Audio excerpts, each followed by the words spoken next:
The religion which discriminates between two people is partial, and the religion which treats crores of its adherents worse than dogs and criminals and inflicts upon them insufferable disabilities is no religion at all. Religion and slavery are incompatible.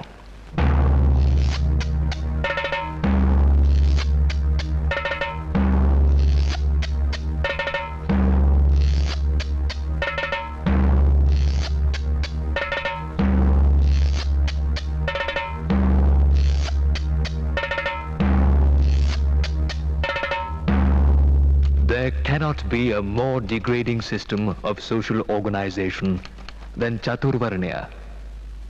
It is the system which deadens, paralyzes, and cripples the people from helpful activity.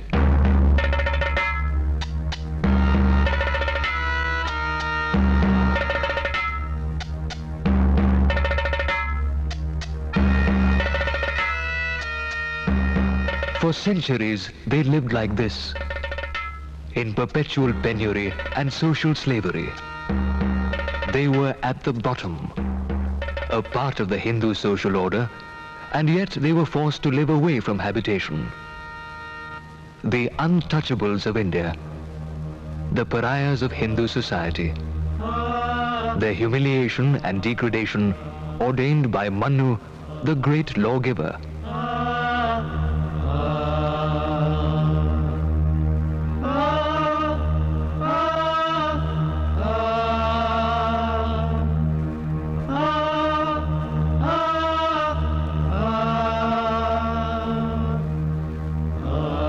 There came a man who gave his life to lift them up from the darkness of millennia-old social brutality and injustice, who gave them dignity, self-respect, and a will to fight for their human rights.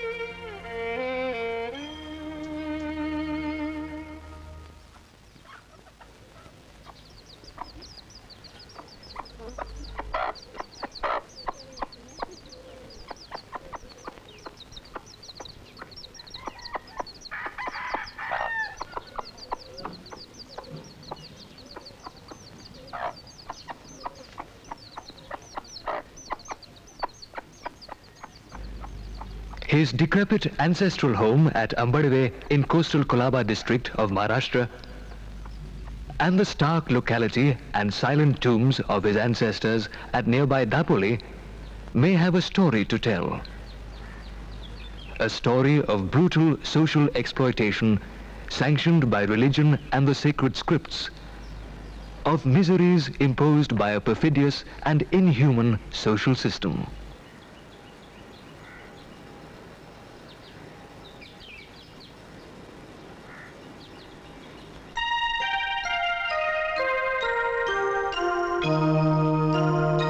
Legend has it that a spiritual ancestor blessed Ramji and his wife Bhima that they will bear a son who will brighten the dark horizon of his people. The son, Bhimrao, was thus born on 14th April 1891 in the military colony of Mhau in Madhya Pradesh, his father being a Subedar major in the Indian Army. Though an untouchable, the father was a devout admirer of the famous Saint Kabir and taught his songs to Bhimrao, who was greatly influenced by the humanistic ideals of the medieval secular saint. जो बिछुड़े हैं प्यारे से भटकते दर बदर फिरते हमारा यार है हमने हमन को इंतजारी क्या कबीरा इश्क का माता ओ कबीरा इश्क का माता दुई को दूर कर दिल से जो चलना राह नाजुक है Bhim Rao spent his childhood at Dapoli. हमन सिर बोझ His family shifted to Satara, where he lost his mother. जो बिछुड़े हैं प्यारे से He was thus brought up under the loving care of his paternal aunt, Mirabai. फिरते It is not difficult to imagine how the young Ambedkar's sensitive mind reacted to the treatment the untouchables were given.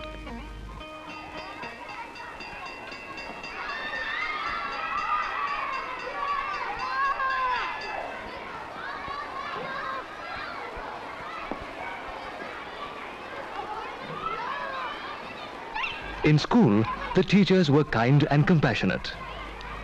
One of the Brahmin teachers was fond of young Bhim and was so impressed by his intellect that he lent his own name to the young student. And thus, Bhim Rao Ambadavekar became Bhim Rao Ambedkar.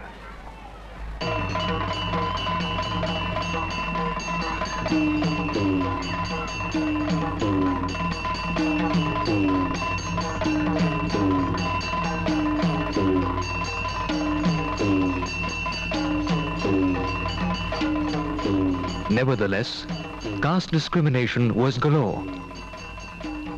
The barber would not touch Bhim's hair for fear of being polluted. It was his sister who trimmed his hair.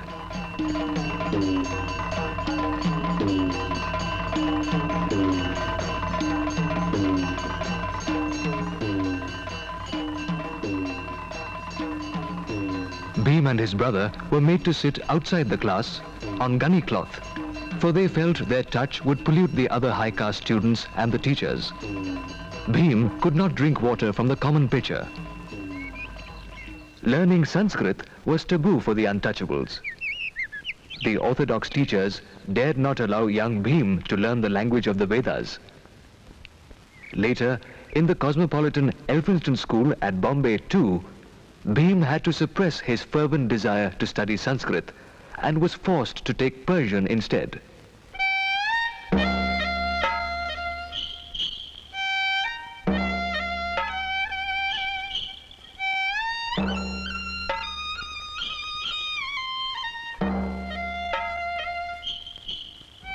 Their woes were endless. Once, when young Bhim and his brother set out to go to a nearby village in a bullock cart, the carriage owner threw them out on learning they were untouchables. On the way, no Savarna would serve them water to quench their thirst. Go away, people said, and asked them to drink from a filthy wayside pool.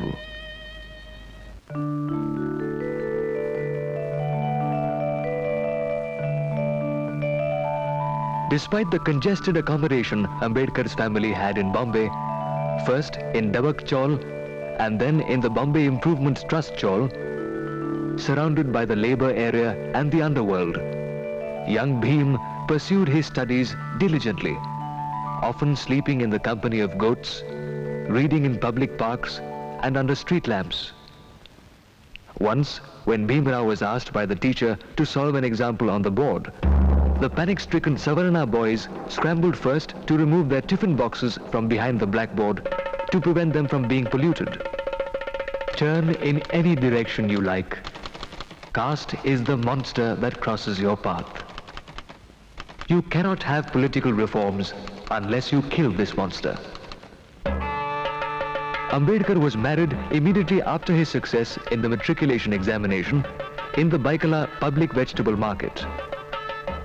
The age of the groom, 17 years, and the bride Ramai, 9 years. Education continued.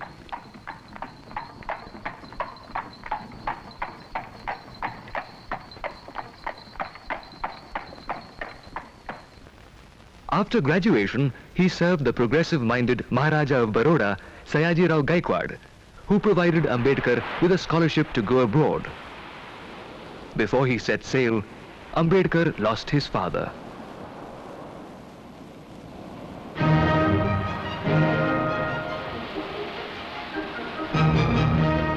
Then on to the United States of America. the land of liberty and equality, the land of Thomas Jefferson and Abraham Lincoln, to pursue higher studies.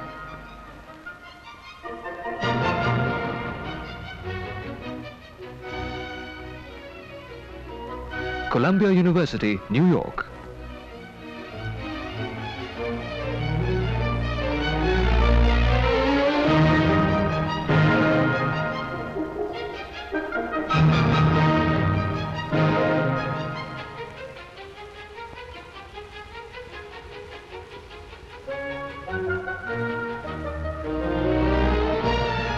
To begin with, he stayed at the Hartley Hall, the university dormitory, but the food did not suit him, and so he shifted to the Cosmopolitan Club, 114th Street, where most Indian students stayed.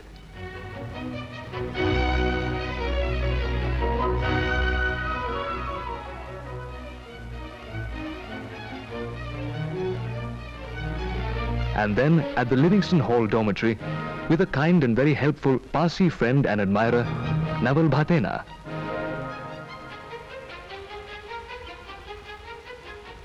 Political science, moral philosophy, anthropology, sociology, and economics were his subjects of interest in Columbia, where he could quench his thirst for knowledge in the libraries rich with books.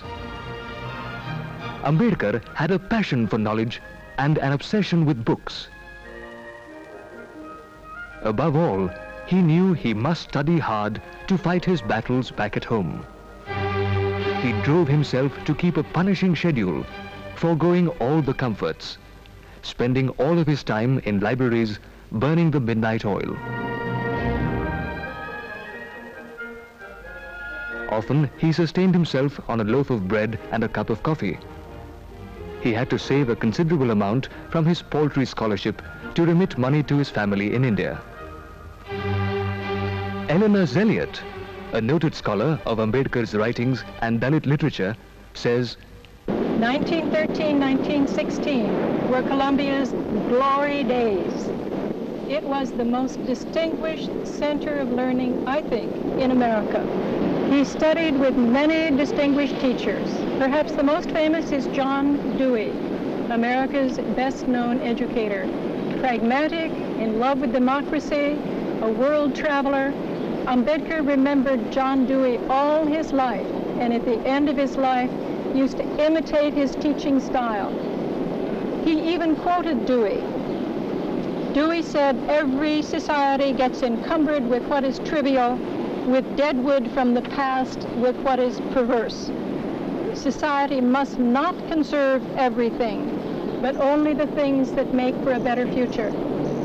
And that was Dr. Ambedkar's philosophy. He studied with Edwin Seligman, a very distinguished economist and a very kind man. And what did he get in America? What did he learn from being in New York? I think he learned to have faith in democracy.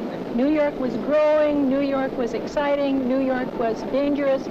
New York had Italians and Irish, and the American Negro, as it was called then, was coming up into this area. Ambedkar saw many, many peoples living together and a democracy that worked. Not only was he taught that by John Dewey, but I think he could see it in the structure of New York itself, a faith in democracy that never left him. I think he learned about race here. I think he could see that the black people, the Negro people, as they were called at that time, the people of color, were separate, had a separate church. The Abyssinian Baptist Church, a pure black church, is very near here. And he alone, of all the untouchable leaders, said, "We are not a separate race. We are not a separate race. We must be treated distinctly in order to join all other Indians." And I think that fear of being thought to be permanently separate may have come from his New York experience.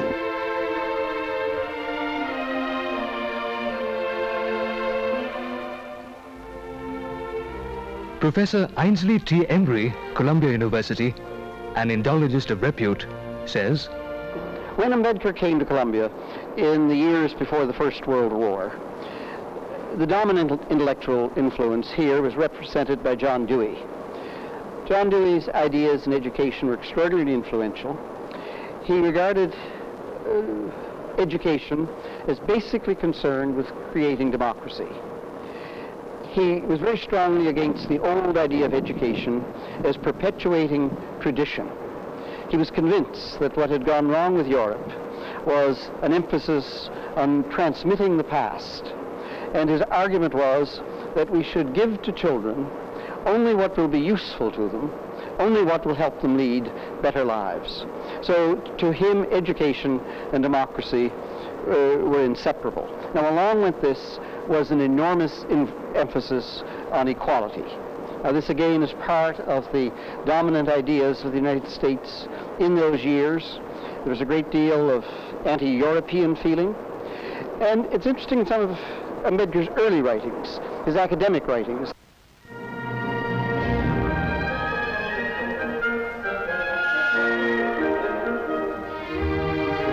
In 1915, Ambedkar was awarded a master's degree for his thesis, Ancient Indian Commerce. His paper, Castes in India, was acknowledged as the first scientific analysis of the barbaric social structure in India, the first salvo in a terrible war he waged throughout his life.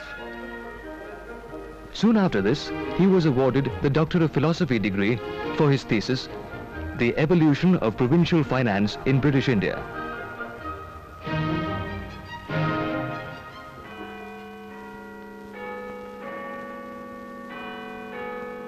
From USA to the London School of Economics for advanced studies, and also putting in terms at Gray's Inn for law. But his scholarship remuneration had run out. Despite his efforts, Ambedkar had to go back and serve Baroda state on the insistence of the state's Diwan. While in Baroda, Ambedkar had his first whiff of how even a superior officer, if he is an untouchable, is treated by the lowliest, a sepoy.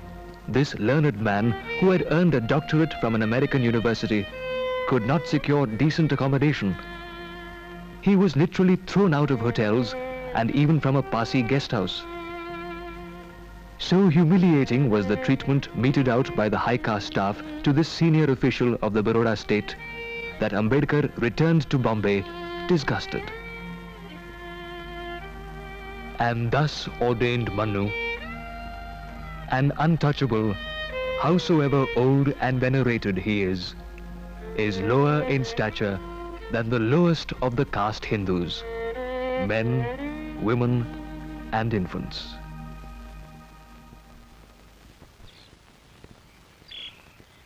A brief stint as a lecturer in Bombay's Sydenham College, and then this unusual young man of learning who had launched a crusade against the system of caste, attracted the attention of Shahu Maharaj of Kolhapur, himself a reformist prince who worked hard to break the hold of Brahmin priests on society and emancipate the downtrodden. It was at this juncture in 1920 that Dr. Ambedkar, under the patronage of Shahu Maharaj, launched a fortnightly to articulate the anguish of his depressed community. The journal was appropriately titled Mook Nayak, the Dumb Hero. After all, Dr. Ambedkar was the greatest follower of Mahatma Jyotiba Phule, that outstanding man who championed the cause of women and the depressed in the 19th century. Soon, the prince offered him a scholarship to complete his discontinued studies in London, and Dr. Ambedkar set sail for England in July 1920.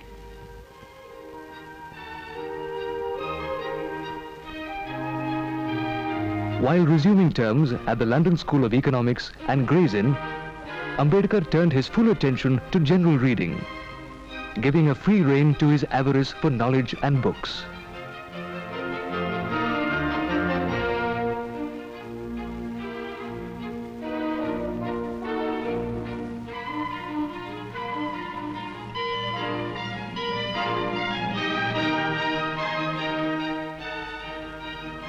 The British Museum Library, the famous repository of knowledge for centuries, to which many a great man of learning had made a pilgrimage seeking enlightenment, was Dr. Ambedkar's favorite haunt.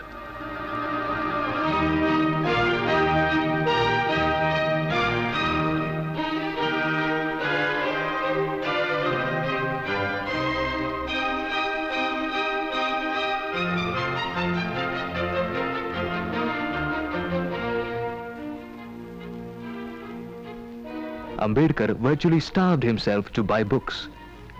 In any case, his funds did not amount to much, £8 a month. He lived frugally, hardly spending anything on clothes or transport. He often trudged on foot to different libraries to save money. He completed 2 theses for the London University: Imperial Finance in the Provinces of British India and The Problem of the Rupee.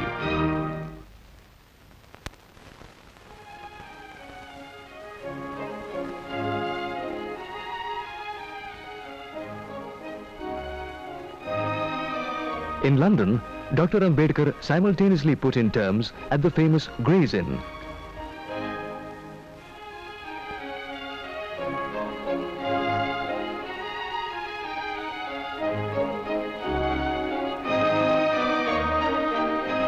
A man of versatile intellect, Dr. Ambedkar, even as he completed his thesis at the university, was called at the bar, the highest honor any person of his background had achieved till then.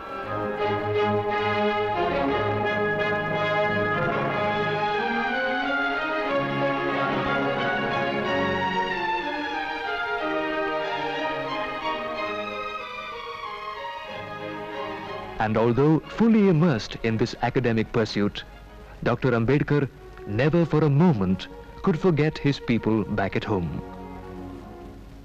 The inhuman plight of the untouchables was his unending obsession, and he frequently wrote to his wife asking anxious queries.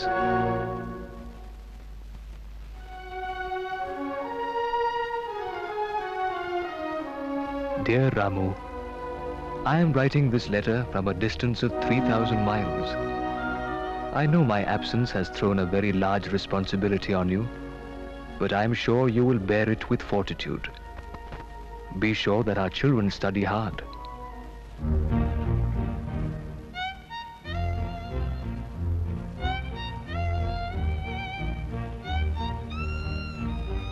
Ambedkar returned home in April 1923 before the degree of Doctor of Science was awarded to him. A great reception awaited the young man.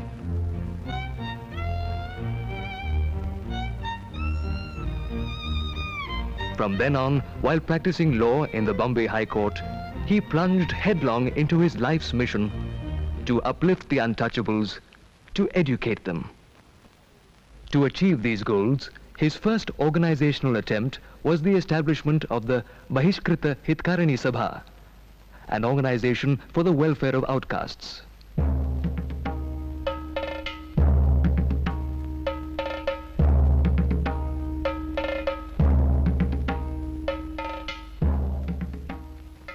The first major battle was over the Savdar water tank at Mahad in Colaba district, an obscure place. That was a pioneering struggle which rocked the foundations of the caste-ridden society and blazed a trail in the social history of India. The beautiful freshwater tank, right in the midst of the town, was open to all.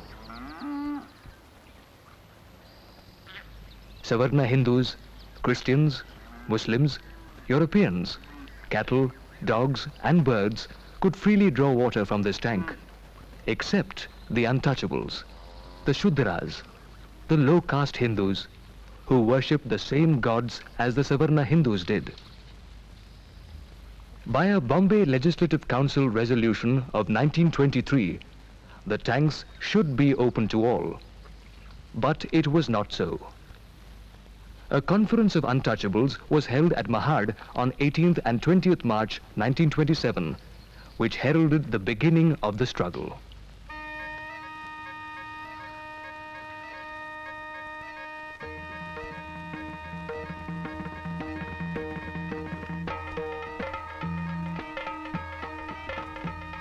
The untouchables, half-clad men and women, young and old, congregated at Mahad, walking through the streets of the town, shouting slogans in praise of Shivaji and Dr. Ambedkar. Finally, they gathered at the conference, even as tension gripped the town. On the second day, the conference spontaneously decided that its president, Dr. Ambedkar, should lead a procession of untouchables to drink water from the prohibited tank. Subedar Raghunath More, a retired army man who had participated in the actual struggle, says, सभा झाली नंतर आम्ही सगळेजण तळ्याकडे जायला होतो 5-5-6-6 जणांची file लागून पुऱ्या त्या क्रांती स्तंभावर तळ्यापर्यंत किती 25-30 हजार लोक होते हो काय बघायला नको जेवण केले we went in a disciplined procession, nearly 25,000 of us, in rows of 4. We walked silently through the streets and then to the brink of the tank, Baba Sahib leading us.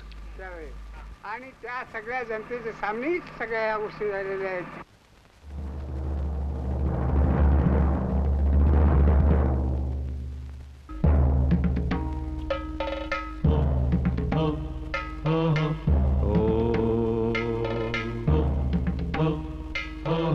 As thousands of eyes watched, Dr. Ambedkar touched the water.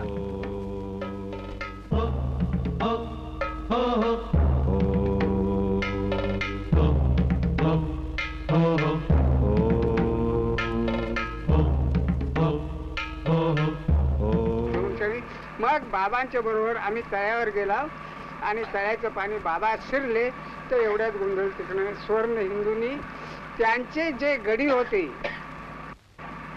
खुद्द स्वर्णबाई ब्राह्मण कोणता आलेला नाही पुढे ते More गडी says, होते मराठी लोक. That sparked off a violent reaction among the caste Hindus. The tank is polluted. Now they will pollute the temple of Lord Vireshwara, they shouted, and attacked the culprits, the untouchables, with sticks and stones. Several were injured. दगडाचा चौघा पाजरना भेटला त्याच्यात मध्ये एक भानुदास कांबले चांभार महाडचा एक आपले हे राजभोज साहेब 2 आणि आमच्या वडवली गावचा फौजदार बाळू म्हणून त्याच होतं चांगला चाडा मोठा अगदी त्याला आणि चांभार खिंडचा एक या 5-6 जणांना मार लागला होता. Following the violence, the conference refrained from further physical confrontation and civil disobedience and decided to secure their rights through the court. The next day, the Brahmin priests of Mahad purified the tank in a religious ritual. This act wounded Dr. Ambedkar deeply, and they decided to take the struggle further. It was after this struggle that Ambedkar started another fortnightly journal from Bombay, Bahishkrita Bharat.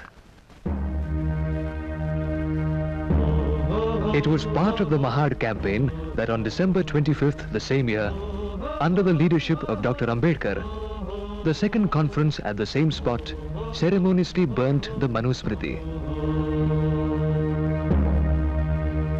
I may be hard on Manu, but I am sure my force is not strong enough to kill his ghost. He lives like a disembodied spirit and is appealed to, and I am afraid will yet live long. The growth of the caste system is too gigantic a task to be achieved by the power or cunning of an individual or of a class. Moving the historic resolution that rocked the Hindu orthodoxy, Dr. Ambedkar compared the event to the French Revolution. The veteran Tarkatirth, Lakshman Shastri Joshi, says, When he burned Manusmriti, I met him in Bombay, in his house, Dadar. I told him, you burn Manusmriti, but by burning everything is not negated. Something permanently positive remains in spite of burning Manusmriti. He said, I believe that Manusmriti must contain so many good thoughts. I don't say that everything is condemnable. He was very clear about it. He was not confused at all. the crusade continued. Dr. Ambedkar had lit the torch of consciousness. The untouchables all over Maharashtra and the country had begun to galvanize.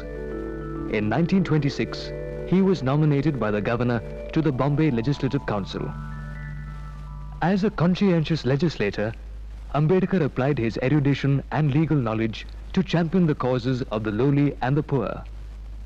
The Mahar Vatan Bill, seeking to free the untouchables from village bondage, women's emancipation, education of the poor, prohibition. No subject which touched the lives of the downtrodden and the weaker sections escaped Dr. Ambedkar's scrutiny. He became the acting professor of Government Law College. His fame began to spread far and wide. Young intellectuals from the depressed classes began gathering around him. Dr. Ambedkar was called upon to give evidence before the Simon Commission. His deposition evoked a furor and consternation in religious and political circles. We claim that we must be treated as a distinct, independent minority. We claim reserved seats if accompanied by adult franchise. And if there is no adult franchise, we ask for separate electorates. The movement to force entry into temples was an expression of this reformist inclination. The 5-year-long satyagraha at the famous Kalaram temple of Nashik, which began in 1930, was a test case. The temple of Lord Rama at Nashik is an ancient place of pilgrimage, where holy Kumbh Melas are held every 12 years. But for the untouchables, it was impossible to set their eyes on the idol of Lord Rama.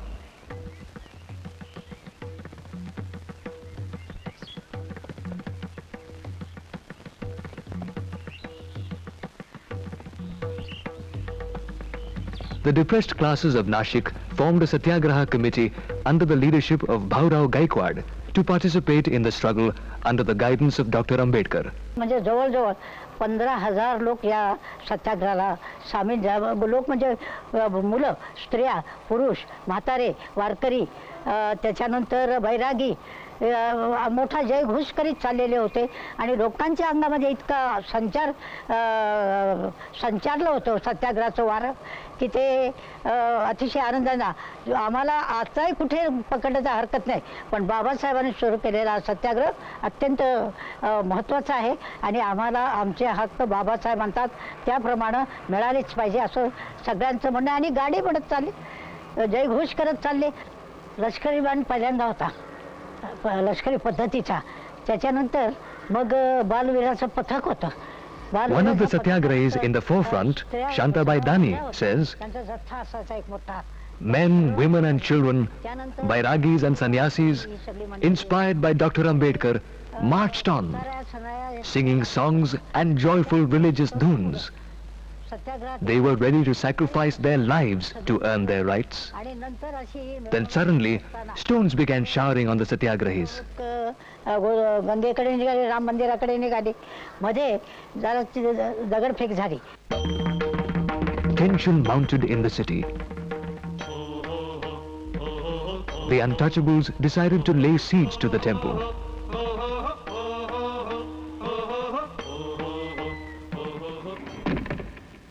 The priests closed the gates, and Lord Rama became inaccessible not only to the Shudras, but also to the high castes.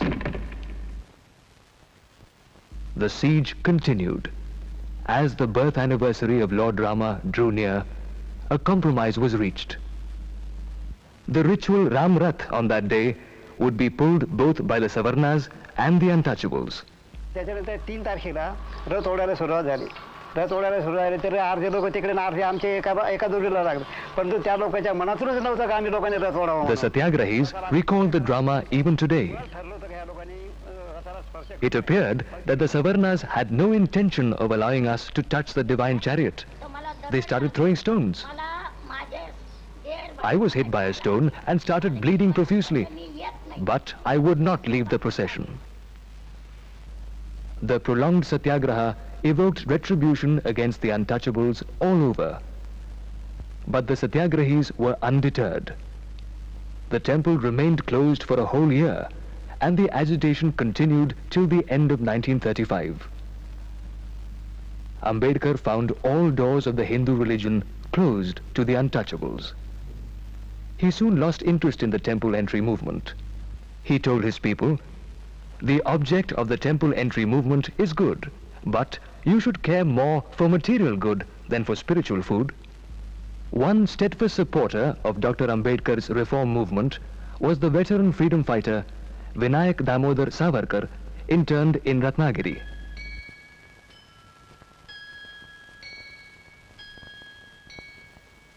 Savarkar was against caste divisions and worked for uplifting the depressed castes and removing untouchability.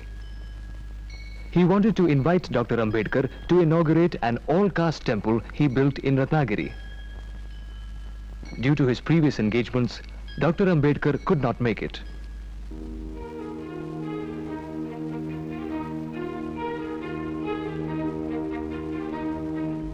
Dr. Ambedkar was invited to the Round Table Conference in London in September 1930 as a representative of the depressed classes. The objective of the conference, held at the historic St. James Palace, was to frame a constitution for India by taking into account the views of various sections of people. But Ambedkar's willingness to represent his people at the conference aggravated the resentment of the Indian National Congress, which had boycotted the Simon Commission and also the conference. All those who associated with the conference were roundly condemned and accused as lackeys of the British by the congressman. From then, Dr. Ambedkar, in the eyes of the Congress, carried the foul stigma of being a stooge of the British. And yet, at the conference, his fierce and uncompromising championship of the Indian national interests caused surprise at home and consternation in ruling quarters. Dr. Ambedkar pleaded at the conference that the bureaucratic form of government in India should be replaced by a government of the people, by the people, and for the people. And yet, he insisted, in such a setup, power should not go unchallenged into the hands of the tyrannical majority. The depressed classes must have their just share. They must have adequate safeguards. On this, there could be no compromise. In all the 3 rounds of the Round Table Conference, in the plenary sessions, in committee and in subcommittee meetings, Dr. Ambedkar used all his erudition and skill to champion 2 causes: India's freedom and safety, and the protection of the depressed in a free and democratic India.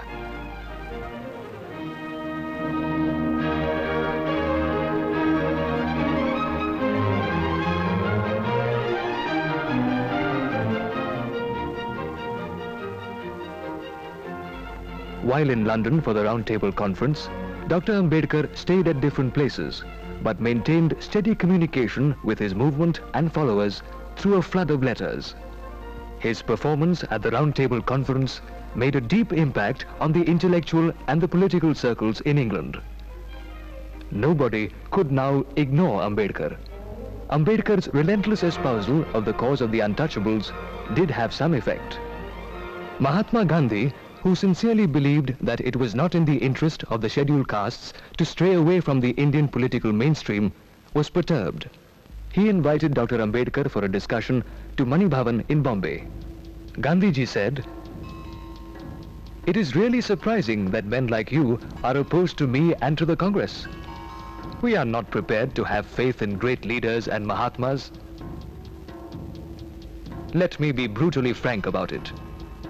History tells us that Mahatmas, like fleeting phantoms, raise dust, but raise no level. Why should the Congress oppose our movement and dub me a traitor?" "Gandhiji, I have no homeland." Gandhiji replied, "You have got a homeland. I know you're a patriot of sterling worth. How can I call this land my own homeland, and this religion my own, wherein we are treated worse than cats and dogs? I am against political separation of the untouchables from the Hindus. That would be absolutely suicidal," said Gandhiji. That was the first crossing of swords between Gandhi, the Mahatma, and Ambedkar, the savior of the untouchables. And when the British Prime Minister declared the Communal Award, granting separate electorates to the untouchables, Mahatma Gandhi went on a fast unto death. Ambedkar thundered, "There have been many Mahatmas in India whose sole object was to remove untouchability, but every one of them has failed. Mahatmas have come and Mahatmas have gone, but the untouchables have remained the untouchables." Tension heightened as Gandhiji's health deteriorated. "My life or separate electorates for the untouchables," threatened the Mahatma. So overbearing was the pressure that Dr. Ambedkar had to give in. A compromise was reached. Instead of separate electorates, the concept of reserved constituencies was accepted.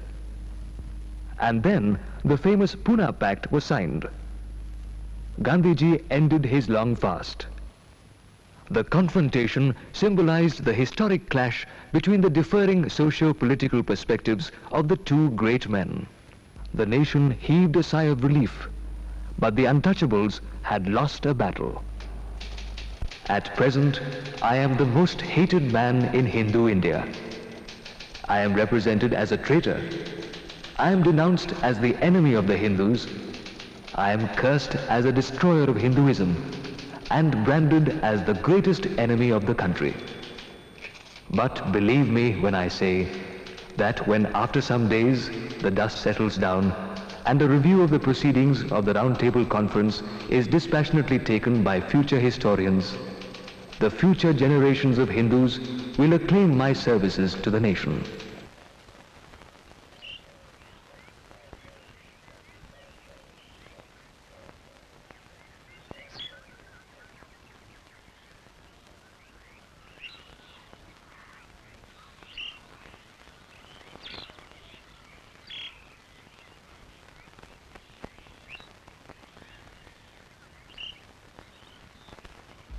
Meanwhile, Dr. Ambedkar realized his private dream, which every scholar and lover of books nurses, to build a house, to have one's own private library. Rajgriha in Dadar, Bombay. Mr. S.S. Rege, the famous librarian of Siddharth College, tells a story about a priest who went to persuade Ambedkar on how his own religion offered true salvation. Now there Dr. Ambedkar was listening to him very quietly, and after that he quietly asked him, "What Bible do you use for your prayers?" Now this priest was surprised. He didn't know what this question was. He said, "What Bible?" I said, "The Holy Bible." "Yes, yes, I know the Holy Bible, but which version do you use?" And when he said this version, he just called me and he said, "Rege, you get all those copies of Bible which you have." And I brought 18 copies of Bible, placed them before the priest, and he said, "Look, this is King James version, this is Elizabeth version, this is this version." Now this priest was flabbergasted to say that this fellow has number of copies of different types of Bible. Dr. Ambedkar supervised the designing of the house personally, with a view to accommodate his vast and unique collection of books, his principal passion. Books he starved himself to buy. Here it was in 1935 that his devoted companion of many years, Ramabai, passed away, leaving a vacuum in Dr. Ambedkar's life. For a few days, Dr. Ambedkar went into deep mourning and secluded himself from the world.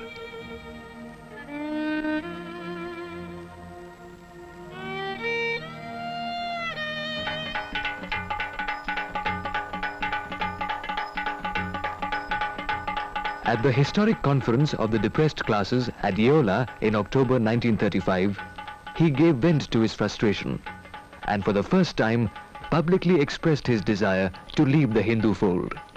He told the Yeola gathering, "Unfortunately, I am born a Hindu untouchable. I solemnly assure you that I will not die a Hindu." So momentous was this announcement that it took the Indian society by storm.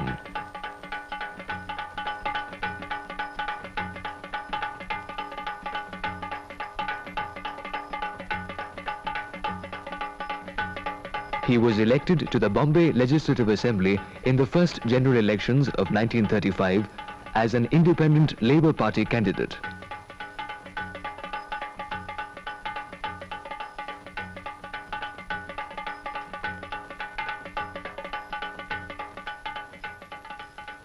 This party, newly formed by him, won 17 seats. He gave deep thought to the plight of the working class, even as he organized workers' trade unions. He spoke on the finances of the state and the nation. Agrarian problems, such as the consolidation of small holdings, attracted his studied comments.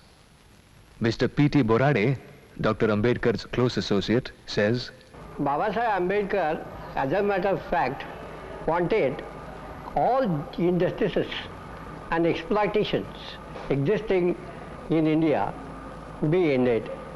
And three types of exploitations were there so far when he has started the movement. One, what is known to be Watandari or Maharvat Kamgars or Watandars. Second, the halai system means plough attached to the plough system. And thirdly, khoti system, which were there three together. And lastly, general agricultural movement and scavengers. The halais means one who was attached to a plough. That man was enforced to work throughout his family, and there was no independence for that.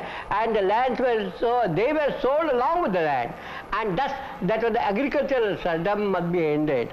Baba Saheb Ambedkar therefore started a movement along with Ghulam Maharaj and others when many people were assaulted, and at the same time they were detained, and that particular system was so existed that along with khoti system, this was also ended in 1938. बाबासाहेबांची इच्छा एवढीच होती की जास्त प्रजा वाढता कामा नये आणि गरीब लोकांमध्ये ही गोष्ट. Mr. P.J. Roham, Ambedkar's associate and a member of the assembly, says, समाजाच्या दृष्टीने Dr. Ambedkar's championship of birth control in those days shows how far ahead of his time he was.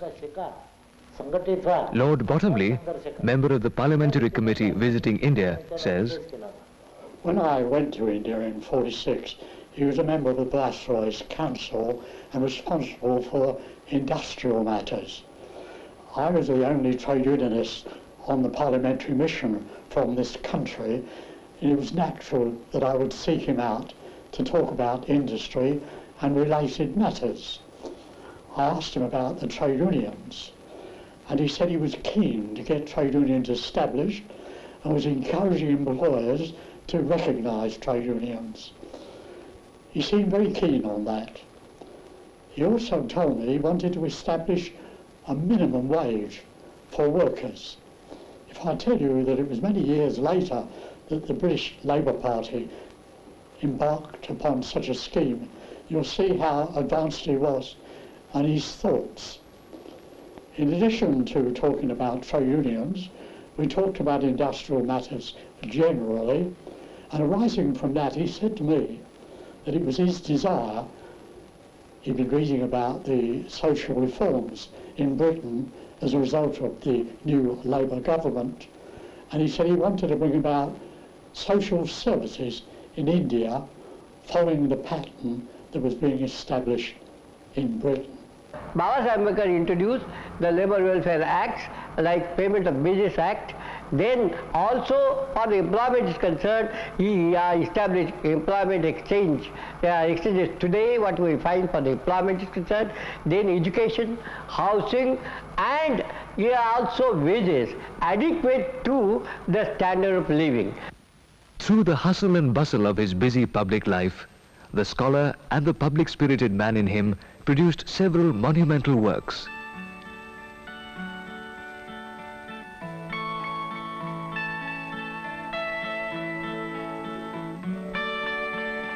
Among those particularly acknowledged for his erudition and referred worldwide in academic communities were his works Who Were Shudras, The Untouchables, and Pakistan or Partition of India.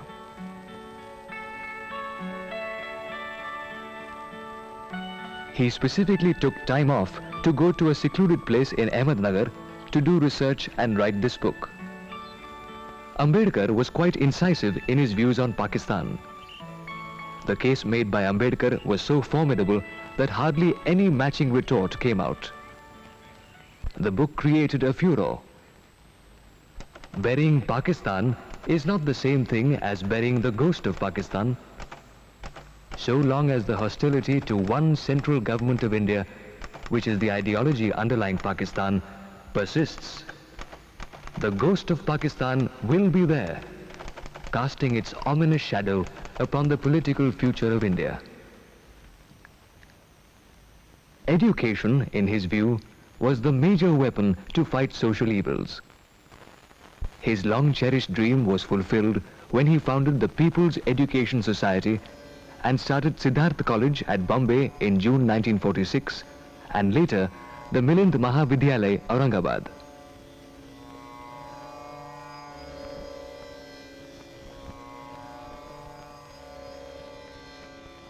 Later, Dr. Ambedkar donated his vast collection of books to the Siddharth College Library.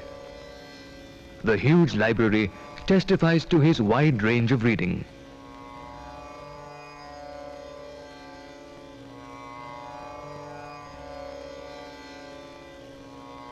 Mr. Ghanasham Talvatkar, his associate in the field of education, says, The object of the People's Education Society, founded by Dr. Babasaheb Ambedkar, is not only to give education, but to give education in such a manner that it should promote intellectual, cultural, and social democracy. And with this context, the war started is all institutions, and the benefit of these institutions were given to all students coming from various caste, creed, and community. Even in Siddharth College, or for that matter the Milind Mahavidyalaya, you find that hundreds of people belonging to different castes, with different layer of community, they have taken the advantage of the education and they have elevated their lives in a much better way. And it is, as a matter of fact, it is a nation building work.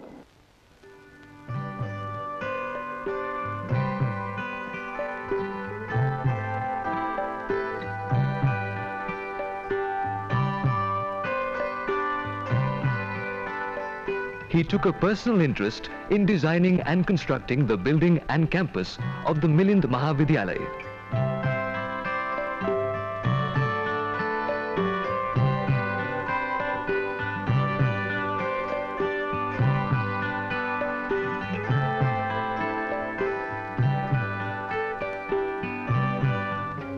Greater challenges were awaiting Dr. Ambedkar. He had a mission to fulfill. Destiny awaited him in Delhi. In July 1942, Dr. Ambedkar was invited to join the Viceroy's Executive Council as a Labour member. Dr. Ambedkar was elected to the Constituent Assembly of India in October 1946. His outstanding moment came when he was elected and made chairman of the committee to draft the Constitution. We were knowing each other almost for 1 year before we got married on the 15th of April 1948. Dr. Ambedkar had taken over law ministry since 1947 when we met, and after my marriage I was very closely watching him work on the Constitution. He was given the position as chairman of drafting committee of the Constitution, and as a very important position as a chairman he had to work very hard to see that all schedules and articles in the Constitution are discussed properly and all the members in the Parliament know what they are doing. So his schedule for almost 16 to 18 months was very tight.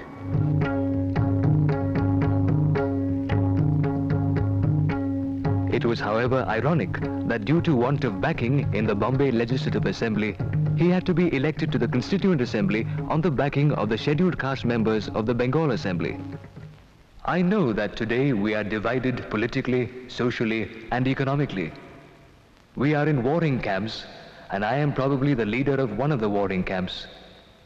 But with all this, I am convinced that given time and circumstances, nothing in the world will prevent this country from becoming one. And with all our castes and creeds, I have not the slightest hesitation in saying that we shall in some form be a united people. Thus it was that on August 15th, 1947, India met her destiny and became a free nation in the world. Dr. Ambedkar, besides becoming the law minister in the interim government of Free India, was ordained to become the principal architect of the Constitution of India. The happiest person was Mahatma Gandhi. It was a proud moment for India, he told Ambedkar himself, that the former downtrodden had become the lawmaker of Free India. Ambedkar's extensive knowledge of world history, his profound commitment to the universal democratic principles, and concern for safeguarding the human and political rights of the minorities went into the monumental work of drafting the document. His reply in the House on the prolonged discussion of the draft is considered among the remarkable speeches in India's parliamentary history.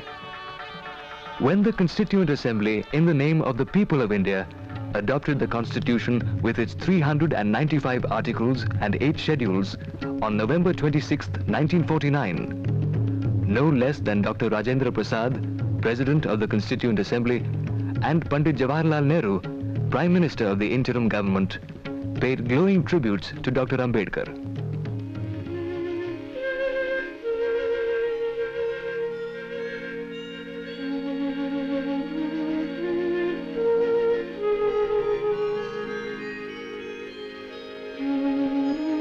Mrs. Mai Sahib Ambedkar says, in 1951, in the Indian Parliament, a bill was introduced, which is famous now and well known by name Hindu Code Bill. And Dr. Ambedkar, being a law minister, he had to pilot the bill. And Hindu Code Bill, in short, is meant for emancipation of women from the slavery of Hindu society. And as such, she had great attachment and devotion to this bill, and he worked hard to see that it passes through during his tenure as a law minister. But suddenly there was an issue of elections in 1951, and somebody told Jawaharlal Nehru that if this bill goes through, the Orthodox society in the Hindu society would not vote for the Congress, and you will not return to power. So Jawaharlal Nehru was taken up by fear, and he told Dr. Ambedkar to stop the work of Hindu Code Bill there and then, and he said, we will introduce this bill in our next session of the Parliament after election.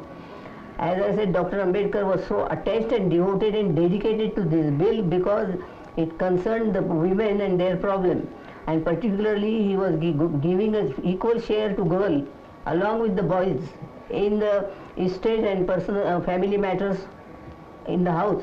So Dr. Ambedkar was very much attached and devoted to this bill, and he has often told me and many people that Constitution is nothing compared to this Hindu Code Bill, and I must see that it goes through while I am law minister and in this very session of the Parliament. That was the signal for another virulent attack on Dr. Ambedkar from Hindu Orthodox quarters. Most progressive sections supported the measures.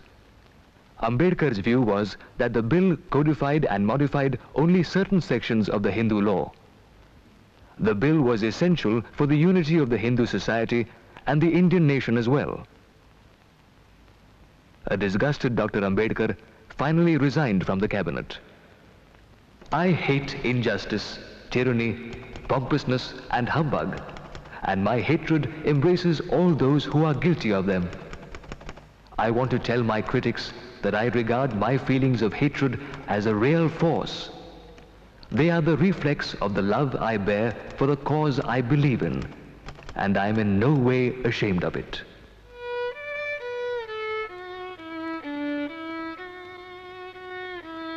Like all great men of the masses, always surrounded by people, Dr. Ambedkar sometimes found himself utterly lonely. This feeling of loneliness perhaps found expression when he suddenly started painting and learning the violin while in his 50s. रेग्याने आम्हा दोघांना बंधूंना डॉक्टरांच्याकडे आणलं आणि आमची ओळख करून दिली. तर doctor म्हणले, अहो तुम्हाला एक व्हायलिन मला आणायला सांगितलं, हे दोघं कशाला आणले? The Sate brothers, who taught him to play the violin, say, ते दोघं बंधू आहे. it was an honor to teach this great man. He already knew how to handle the bow and the instrument. Being a methodical person, He asked for a standard book on the violin. We gave him one.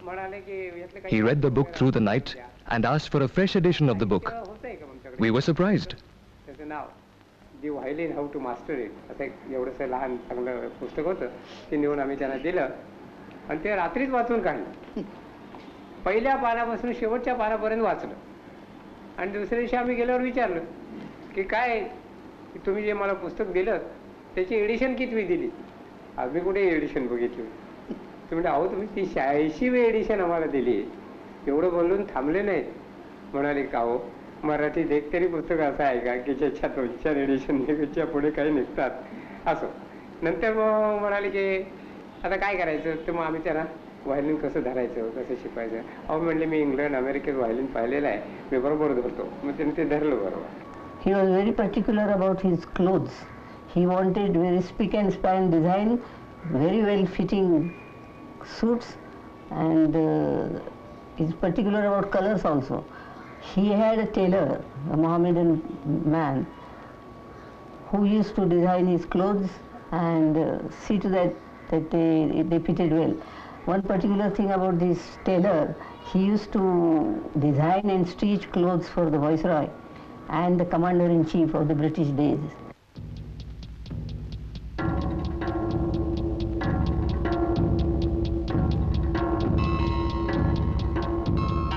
The three ideals that he mentioned about were the Colonel, Napoleon and Churchill.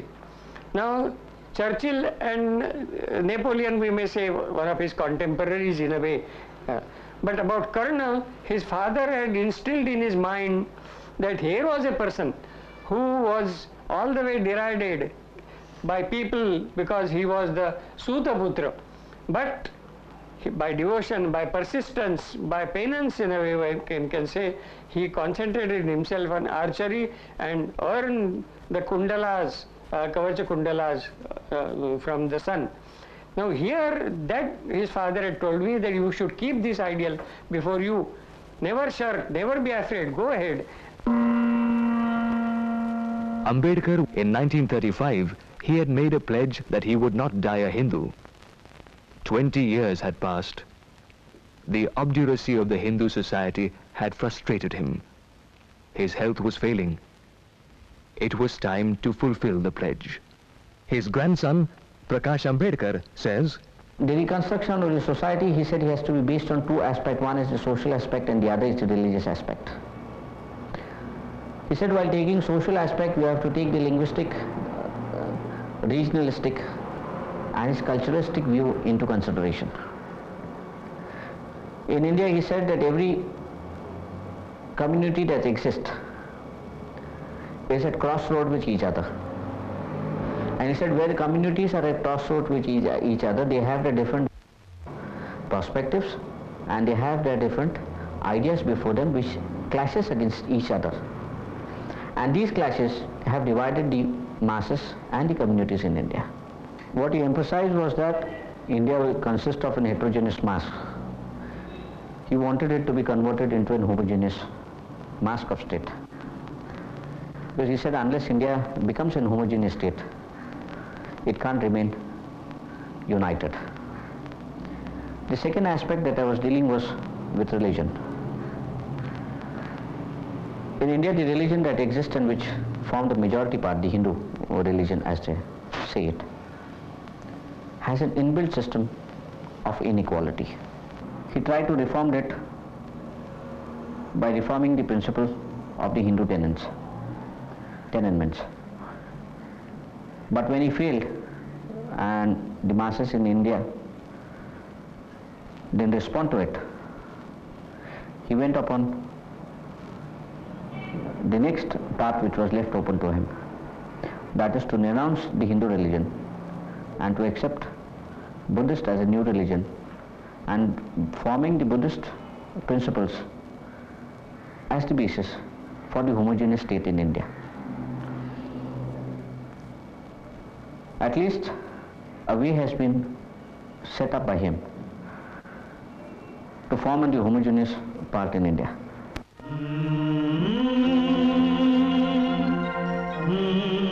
I prefer Buddhism because it teaches pradnya or understanding as against superstition and supernaturalism, karuna or love, and samata or equality.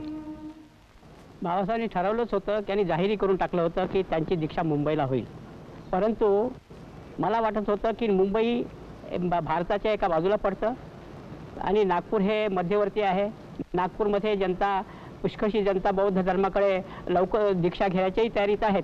आणि या दृष्टीनं आम्ही बाबासाहेबांनी जी संस्था काढली होती, भारतीय बौद्ध जन समिती, ती चालवत होतो. त्यांचं press statement Vamanrao Godbole says, त्यांना पत्र लिहिलं आणि we persuaded Dr. Ambedkar to hold the grand Diksha ceremony in Nagpur since it was a central place and the ancient capital of the Naga kings. म्हणून सांगितलं. परंतु We also told him that the 14th of October was the most auspicious day for the ceremony because that, according to the English calendar, was Lord Buddha's Mahaparinirvan Day. त्याची सुरुवात मात्र 13लाच झाली आणि ते कारण की त्याचा संबंध भगवान बुद्धाच्या महापरिनिर्वाणाच्या दिवसाशी आहे. भगवान बुद्धाचं महापरिनिर्वाण हे 13 ऑक्टोबरला रात्री झालं इंग्लिश कॅलेंडर प्रमाणे. 14 ऑक्टोबरला ठीक 10 वाजता बाबासाहेब दीक्षा मैदानावर पोहोचले, डायसवर. त्यावेळेस त्यांनी चंद्रमणीजी म्हणजे भारतामध्ये सगळ्यात वयोवृद्ध भिक्षू यांची निवड धर्मदीक्षकता केली होती. Sadanand Phuljale says, त्यांच्या हस्ते धर्मदीक्षा. it was a grand ceremony. Dr. Ambedkar arrived on the high dais along with his wife. नेते मंडळी He first bowed to the image of Lord Buddha and took Diksha. आणि भगवान बुद्धाच्या मूर्तीसमोर Dr. Ambedkar then turned to the large gathering of people before him. बाबासाहेबांना He told them, Panchsheel देऊन धर्मदीक्षा. I have taken Diksha of Lord Buddha. स्वतः उभे राहिले.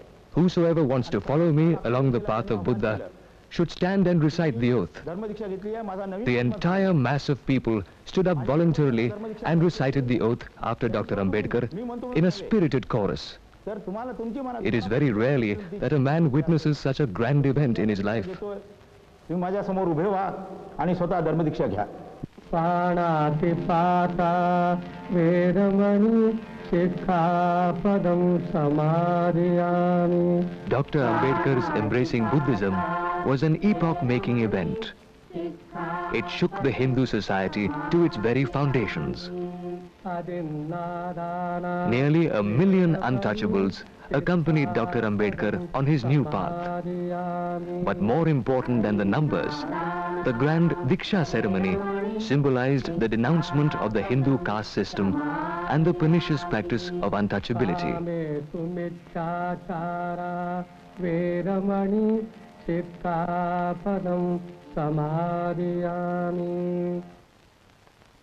His personal secretary Nanak Chand Rattu says, On the night of 5th December at about 11:30, when I took leave of him to go home, I was just approaching the main gate, then the servant came running that I was called back by Baba Sahib.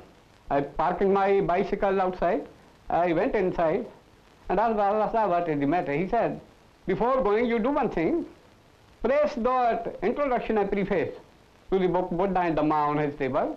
Then he had also dictated to me one letter addressed to Atre and Joshi of Samyukta Party Bombay regarding formation of the Republican Party of India. Then another letter he had addressed to the Burma government, to the Sasana, Burma Sasana, to propagate Buddhism and how to finance it. Then early in the morning, the servant and the driver, they came to my place, knocked the door. As soon as I opened, I was surprised to see their faces. I took it that something must have happened. I immediately inquired, is Baba Sahib all right? But they did not have, they only said their names are had sent them to call you. So immediately I started, reached 26 Harip Road. Mr. Ambedkar was sitting in the veranda waiting for me. Immediately I got out of the car. He took me inside and told me that Baba Sahib has left us. Taking courage, I immediately ran to the room where I had left Baba Sahib the previous night. I called Baba Sahib, Baba Sahib.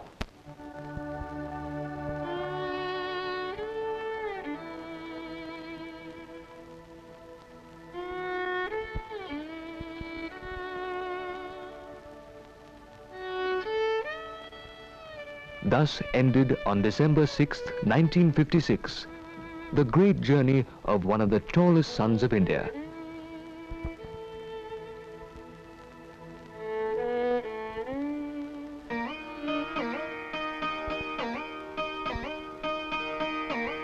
जो बिछुड़े हैं प्यारे से भटकते दर बदर फिर A fierce social rebel and yet a compassionate reformist, a proud nationalist who would not compromise on the rights of the downtrodden, an iconoclast who believed in the necessity of religion, a champion of women and the minorities. The last outstanding leader in the glorious chain of social reformers Maharashtra has produced, Ranade, Phule, Agarkar and Ambedkar. The great son of India who gave self-respect and political rights to the millions of untouchables of India. हमन सिर बोझ भारी क्या जो बिछुड़े हैं प्यारे The Buddha's means of persuading people to adopt the principle is by persuasion, by moral teaching, by love. He wants to conquer his opponents by inculcating in them the doctrine that love can conquer anything and not power. That's where the fundamental difference lies, that the Buddha would not allow violence and the communists do. No doubt the communists get quick results because when you adopt the means of annihilating him, he does not remain to oppose you. You go on with your ideology. You go on with your ways of doing things. The Buddha's way, as I have said, is a long way. Perhaps some people may say a tedious way. But I have no doubt about it that it is the surest way.